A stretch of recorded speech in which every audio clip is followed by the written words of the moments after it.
It's the beginning of March 2023, and we're approaching that moment in the year where Rolex releases their new models for us to see. So usually I do a video, and I've done it in the past, and a lot of people do these videos where you predict. Here are my predictions for 2023, but this year I am not doing that.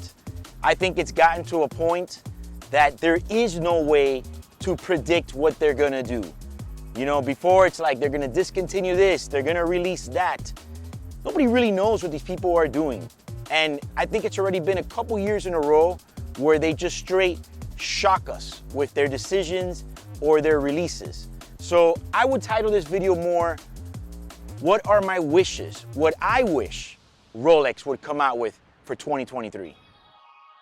So the first thing that I'm hoping is that this is not the year of the Jubilee bracelet. I feel that more and more, every year that passes, there's just more Jubilee bracelets. Now, although I do like that model bracelet, I also don't want it to be overly done. Like, I don't want every model to all of a sudden have a Jubilee bracelet. For example, I'm not one that would love the Daytona, a modern Daytona at least, with the Jubilee bracelet.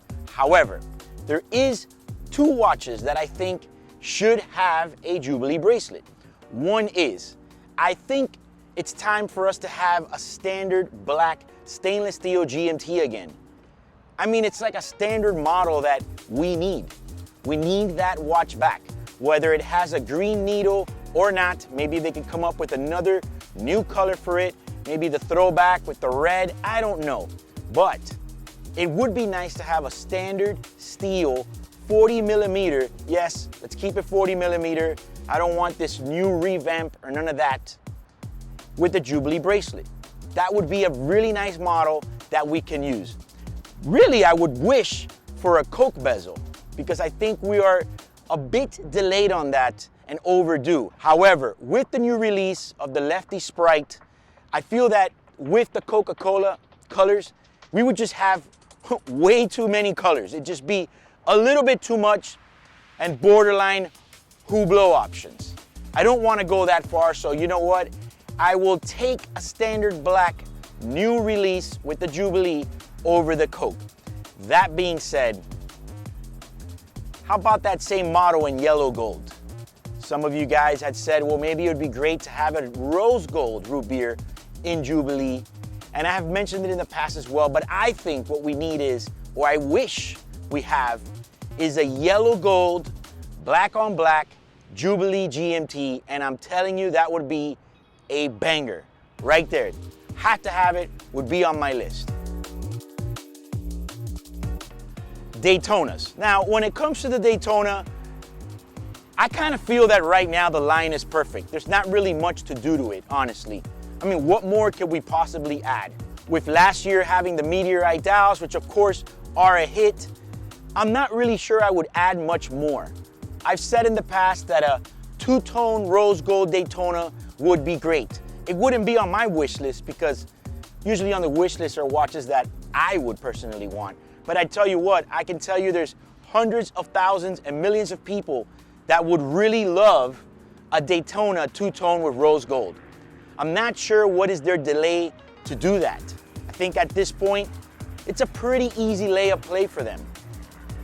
What I wouldn't want to see is any changes in the Daytona bezels. I feel that the ceramic bezel goes perfect with the stainless steel models and with the more sportier Oyster Flex models. I feel that when you get to the all gold, it's nice to have that gold bezel. I don't know, I feel like the black ceramic bezel or brown or whatever color you come out with on an all gold bracelet, although it will look cool in the beginning, I think long term it wouldn't age as well. Whereas nothing ever wrong about a timeless Daytona in a precious metal with a precious metal bezel. Now, to add to the discontinuations, you know, the talk about discontinue this, discontinue that. I guess at this point I would wish that they discontinue the yellow gold green dial. I don't know, it's just been around already for a while.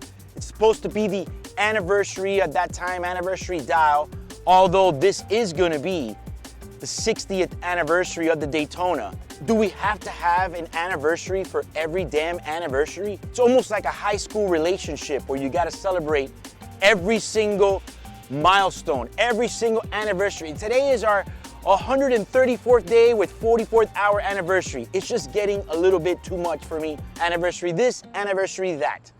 It would be kind of hard for me at this point to guess what would be that new release, because at this point, I don't even know anymore. It's just a little bit saturated with options. So yeah, I could sit there and say it would be amazing to have a rose gold Daytona with a blue dial, or even a yellow gold Daytona with a new style blue dial, as opposed to the previous racing blue, which is one of my favorites. I don't know anymore, but I guess at this point what I would wish would be not too much change in the Daytona category, and perhaps get rid of the John Mayer. Why not? Hey, even throw in the Platinum in there while you're at it. However, it would be really interesting to know what is gonna be if they come out with something for the 60th anniversary. And honestly, I don't think that Rolex will miss on that. What would be awesome, but I'm sure they wouldn't do it, would be somehow a throwback to the old Paul Newman. I think that would be grail shit. For the Submariner at this point, I just wish they wouldn't do anything. Why? I mean, I guess the Platinum Submariner would be interesting, to say the least, but why would we even do anything anymore right now? I think the Submariner line has been messed with enough, and we got a really nice lineup of watches there right now. I'm not sure we would need anything else. The only other thing that I would wish for would be a Submariner on an Oyster Flex. You know, I'm not really the greatest fan of the Oyster Flex, but I think that would be amazing. The only reason that I think they probably wouldn't do it is possibly because it would compete with the Yachtmaster 42, which is also a great watch, but that would be something that I definitely would be interested in. Perhaps, maybe. When it comes to the day dates, I have two simple wishes. Wishes that I personally would really love. One would be a rose gold blue dial with the Roman numerals. I think that would be a hit. I mentioned that last year, and I think that's a watch that if it came out, would definitely be an instant success, no doubt about it. Another thing is I do like last year's release of the Black Onyx dial. However, personally, what I wish they had done would be a Black Onyx dial without that white vein in the bottom, all black onyx, no indexes, no markers, no nothing. Just the hands, the Rolex logo, and the crown. I think that's all should be on there, a throwback of the vintage ones back in the day at 36 millimeter. That would most likely be my favorite combination of a modern day date. When it comes to the Datejust, the Oyster Perpetuals, all that, I mean, honestly, I really don't care what they do with that at this point. I mean, I think there's plenty of options out there for people to buy. I'd wish they'd just leave it the same. It is what it is. There's no need to continue to innovate. What more can we possibly do?